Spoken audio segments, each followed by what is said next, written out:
Hey everybody, this is your girl Tattoo here, and right now I'm about to react to a video request from my boy Tim. Shouts out to you. It's called Jackie Chan's How to Make an Action Comedy. I love Jackie Chan. Most of my favorite movies is Ready to Rumble and of course the Rush Hour movies. So anyway, we're about to get into this and let's go. Hello? Yes, this is Jackie speaking. Hi, my name is Tony, and this is Every Frame a Painting. Some filmmakers can do action, others can do comedy, but for 40 years the master of combining them has been Jackie Chan. These days, there's a lot of movies that combine funny scenes Guardians of the Galaxy with fight scenes. But even when the movie's good, the comedy and action seem to be two different directors and two different styles. And that's why Jackie's so interesting.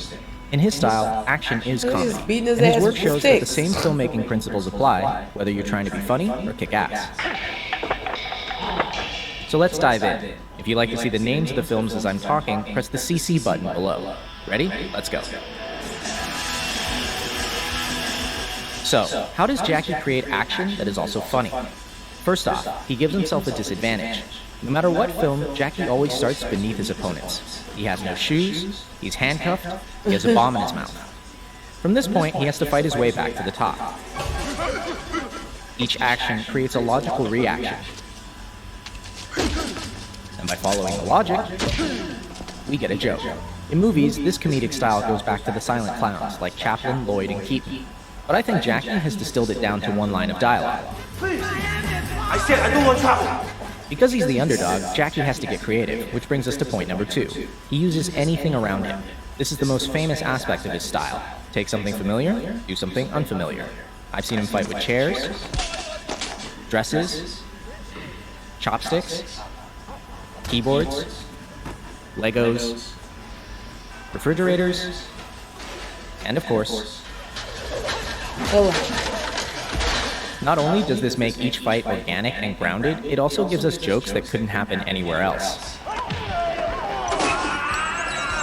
Damn! Number 3, Jackie likes clarity. He doesn't do dark scenes where everything is color-corrected blue. If his opponent wears black, he wears white.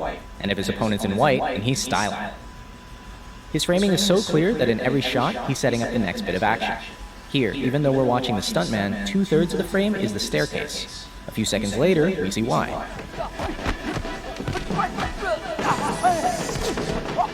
He keeps things clear by rarely using handheld or dolly moves. Like an American movie, you can see there's a lot of movement. When the camera angle movement, that means the actor, they don't know how to fight. In slow motion, you can see how the camera operator swings around to make the hits seem more violent. But since Jackie can fight,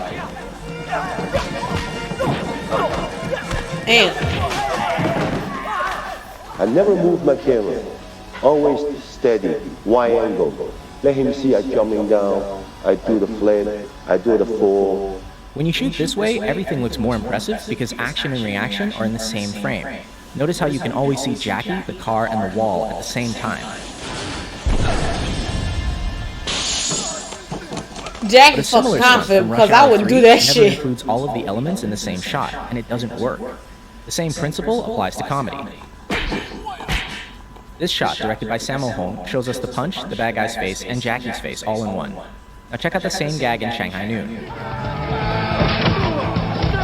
Here, action and reaction are separate shots. It kind of works, but not nearly as well.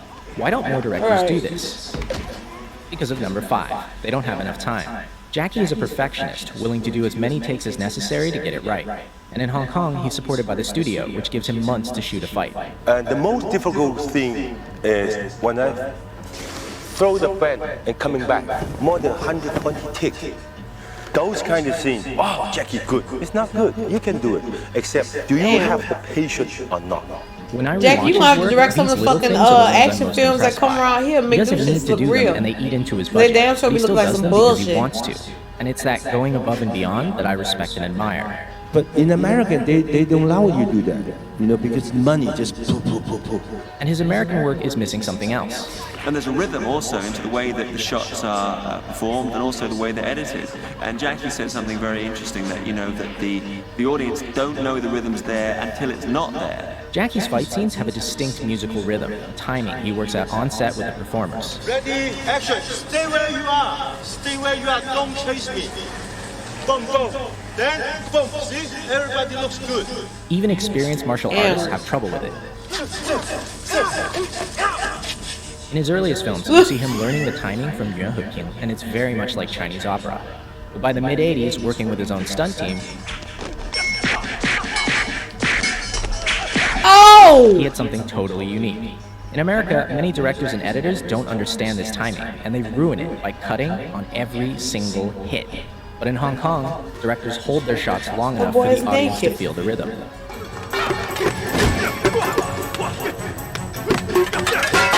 The most important part is editing. And most of the directors, they don't know how to edit it. Even the stunt coordinator, they don't know how to edit it. Hong Kong directors like Jackie and Sammo cut a particular way. In the first shot, you hit your opponent in the wide. In the second shot, you get a nice close-up. But when you cut the shots together, you don't match continuity. At the end of shot 1, the elbow is here. At the beginning of shot 2, it's all the way back here. These 3 frames are for the audience's eyes to register the new shot, and they make all the difference. I'm start from here. Oh, that's cool. 2 shots combined. This is zone. That's power.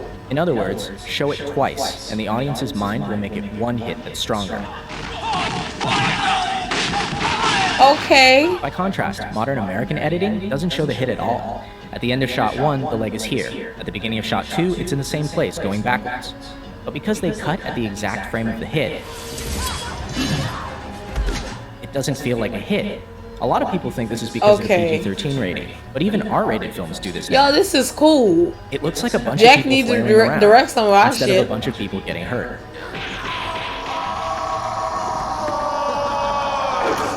Ouch. That Which brings shit us to hurt. number 8, pain. Unlike a lot of action stars who try to look invincible, Jackie gets hurt. A lot. Half the fun of his work is that not only are the stunts impressive,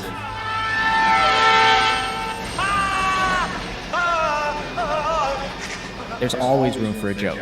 Pain humanizes him, because no matter how skilled he is, You still get hurt. he still gets smacked in the face. In fact, Jackie's face may actually be his greatest asset. Many times, the look he gives is all it takes to sell a joke, like when he does an entire fight holding a chicken. Or dressed as Chun-Li. And last, Jackie's style always ends with a real payoff for the audience. By fighting his way from the bottom, he earns the right to a spectacular finish.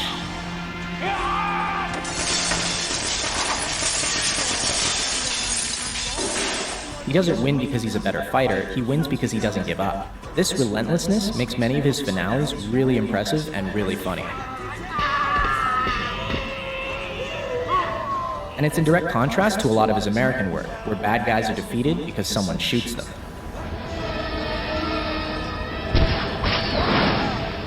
Y'all just making it look like a bitch. On.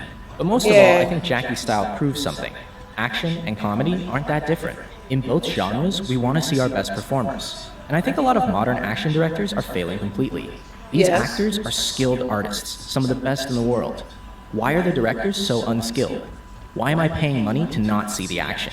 Whatever you do the best you can, because the film live forever.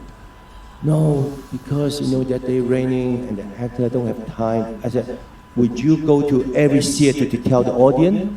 No, the audience see on the theater, good movie, bad movie, that's all. Exactly. This work will last. With that On leg, note, he would I have leave kicked you me with the about greatest 15 death scene fucking in film times history. in 2 seconds. Your nuts is gone. Just die. The balls are gone. Wow.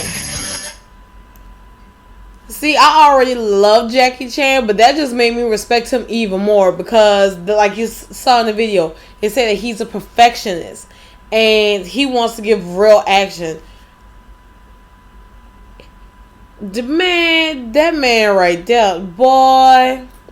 If I was you, I'd rest because I know you probably got your bones broken. I don't know how many fucking times, but I see. Like, I'm glad they showed the differences between the movies that he did in Japan to the movies that he did in America. You could totally see the difference. And he even recognized, he's just like, it does not real action because, you know, you can't, you know, he's a perfectionist.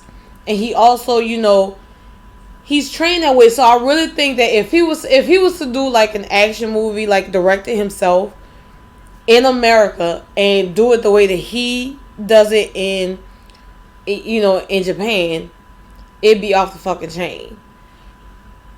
Tim, thank you for recommending that, because that shit was awesome. That was fucking awesome. And I love Jackie Chan even more for that. Because, yeah, that's fucking crazy. That's crazy. Well, anyway, I hope you guys liked the video. I hope you subscribe to the channel. Again, shouts out to my boy Tim for recommending this video. And also leave me any comments or any videos you may want to see me react to. And I will see you guys for the next video. Later.